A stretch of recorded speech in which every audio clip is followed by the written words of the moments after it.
They say you only see the midnight train if something in you is already lost, but I always thought that was just a story to keep kids off the tracks.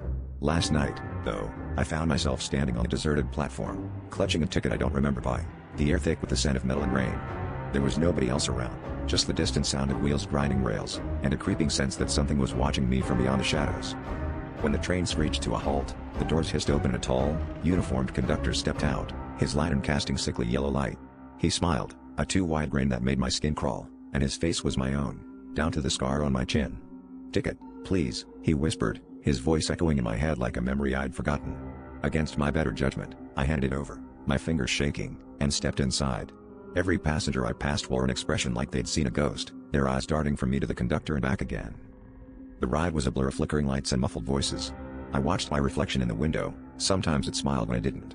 The conductor would pass by, each time lingering a little longer, whispering things I couldn't quite hear, until the words started making sense. "You don't belong here," he said, "but I do." I tried to stand, to leave, but my limbs felt heavy, like someone else was pulling the strings. I realized then that the train wasn't moving through space, but through something deeper, and every stop it made, I felt less like myself. By the time we reached the last station, I was numb, my thoughts tangled with whispers that weren't mine. The conductor leaned close, his face now shifting, melting, until it was a perfect mirror of mine. "Your turn," he hissed, and as I staggered off the train, my reflection in the rain-streaked window didn't follow. I felt a cold presence settle inside, an echo of a grin stretching across my lips. Now, when I look in the mirror, sometimes I'm not alone, and I know there's a part of me still riding the midnight train, waiting for the next lost soul to buy a ticket.